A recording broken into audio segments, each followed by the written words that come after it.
So we have two different NIBOSH general certificates. We've got a national general certificate and we've got an international general certificate, also known as NGC and IGC. And well, I forgive you if you wonder what is the difference between the two qualifications and which one do I need? Because I have quite a few people buying the wrong qualification and then we have to switch them from one to the other once we figure out what it is they actually need. Now, I'm going to walk you through the differences between them, and there aren't huge differences, to be honest. They are broadly the same with a key difference. Let me explain. If you are based in the United Kingdom, whether that's England, Wales, Scotland, Northern Ireland, or if your future career is going to be based there. So let's say, for example, that you are currently outside of the UK and that you very soon plan to be in the UK and you intend to live there for the rest of your life and work there for the rest of your life, then the National General Certificate is the best one for you.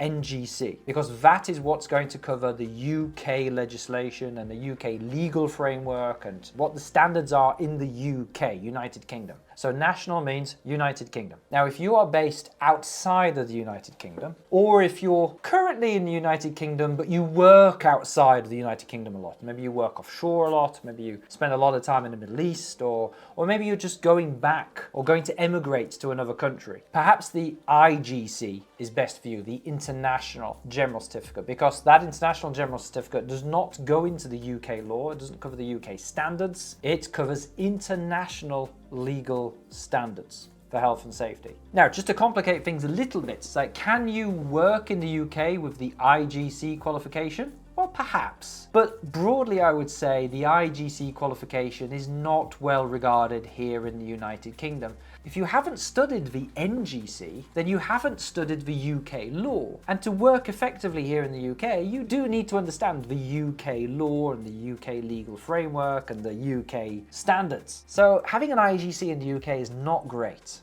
Can you work outside of the UK with an NGC? Yes, you can. Now, is it recognized? Well, it's hard to say because it depends on the employer. It depends on the recruitment agency. It depends on the country. Like in some countries, NIBOSH General Certificate is really well recognized. Like across the Middle East and India and Pakistan and whole parts of Africa, South Africa, it's really well recognized. Where is NGC or IGC not that well recognized? Well, Australia, they don't really do NGC. They don't really do NIBOSH in Australia. They've got their own qualifications. But in those countries which do value NIBOSH and recognize NIBOSH qualifications for what they are, can you have an NGC course? Well, perhaps, but some recruitment agencies will not understand the difference between NGC and IGC. Some recruitment agencies will just say the client wants IGC, so if it's not IGC, then I won't accept it. So you may be at a bit of a disadvantage using an NGC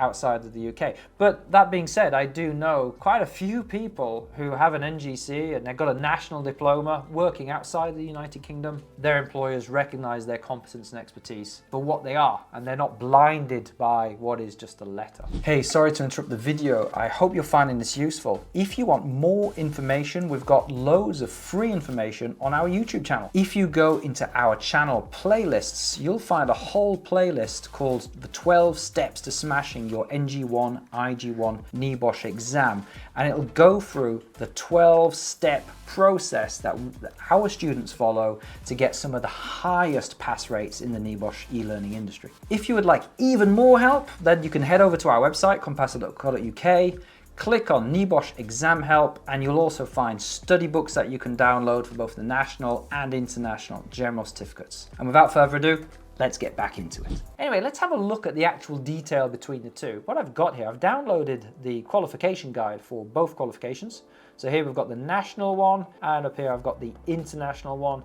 Let's just look at some of the key differences, or the lack of key differences, I should say. So firstly, what we can see is that we've kind of both got these same two units, management of health and safety and risk assessments. And on this one down here, we've got management of health and safety and risk assessment. So no real difference on the units. In terms of the assessments, we've got an open book exam and a practical, and here we've got an open book exam and a practical.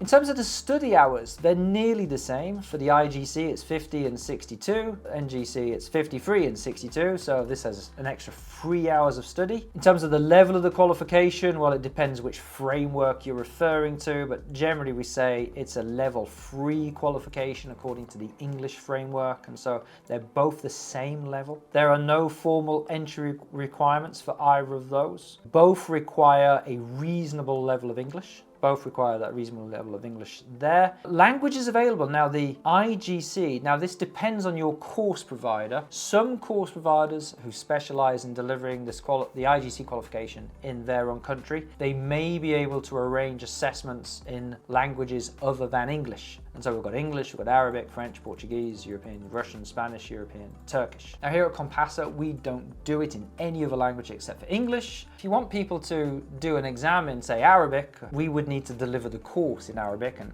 I don't speak Arabic. I do speak French, but I'll tell you what, I just don't have the will or desire to translate the whole course into French. So English is what you get with Compassa. The NGC is only available in English. The assessment dates are the same. There's a diary of standard dates. It's 1 exam date per month. Pass mark for both is the same, 45%. So as you can see, it's basically the same.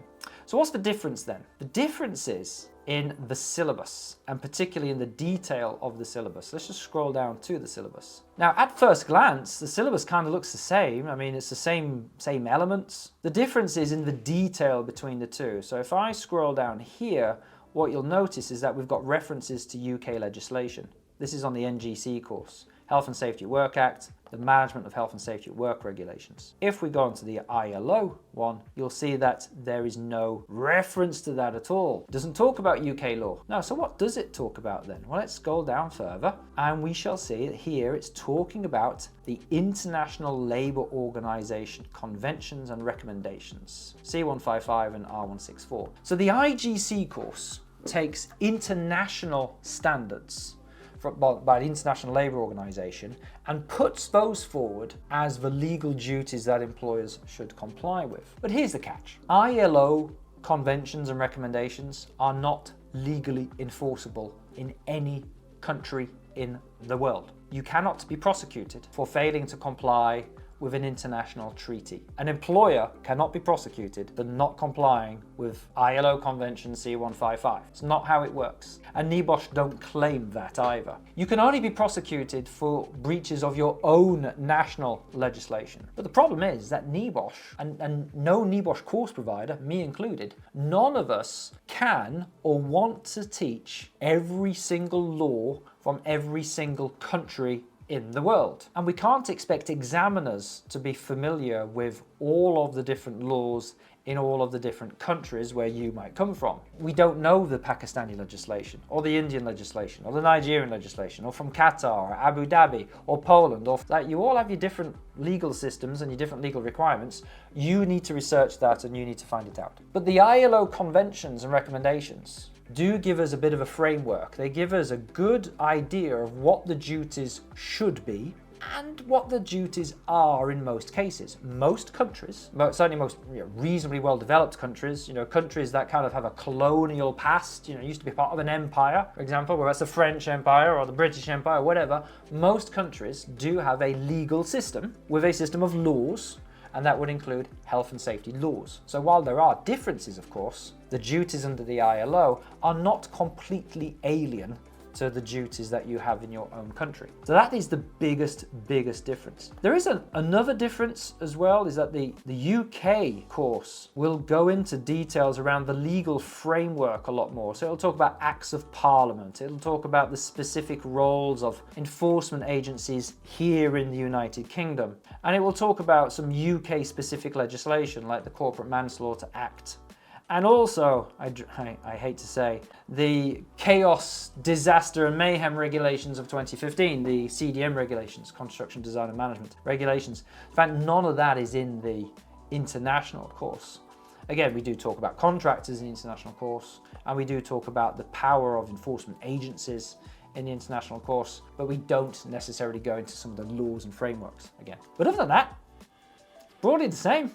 It's basically the same syllabus, tiny little difference here and there perhaps. And so for that reason, the exam paper between the two is almost exactly the same. So if you're doing the NGC or the IGC, they are pretty much the same exam paper, except perhaps for legal questions. You might find that the NGC exam paper has a Health and Safety at Work Act legal question, and the IGC has an ILO convention legal question. But actually the answers, the marking schemes, are probably very, very similar as well. So just to sum all of that up, there's hardly any difference between the two qualifications. The main difference is you, and are you part of the target audience for either national or international? If you're based in the UK, or if your future is based in the UK, NGC is what you want. If you're based outside of the UK, or if you're going to be based outside of the UK for the long-term future, IGC is what you want. If you're regretting your choice of course provider and you'd wish you studied with me instead, there's no problem. You can. Why don't you head over to Google right now and Google Compassa Rescue. Search for that and go to our Rescue package. This is available for both international and national general certificate students. Perhaps your course is expired. Perhaps you've failed one of the assessments and you don't know what to do next. Perhaps you're just not happy with the level of teaching or support you're getting from your course provider. In that case, come check out the Rescue package and click on Apply Now. We will offer you a very, very special discount so that you can get access to our full general certificate course with all of my tutor support, all of our mock exam support, NG2, IG2 project support, all of our video tutorials, study books, PDF guides. You will get everything that we offer to our own students. And then you will have a chance of joining us with some of the highest pass rates in the NEBOSH e-learning industry.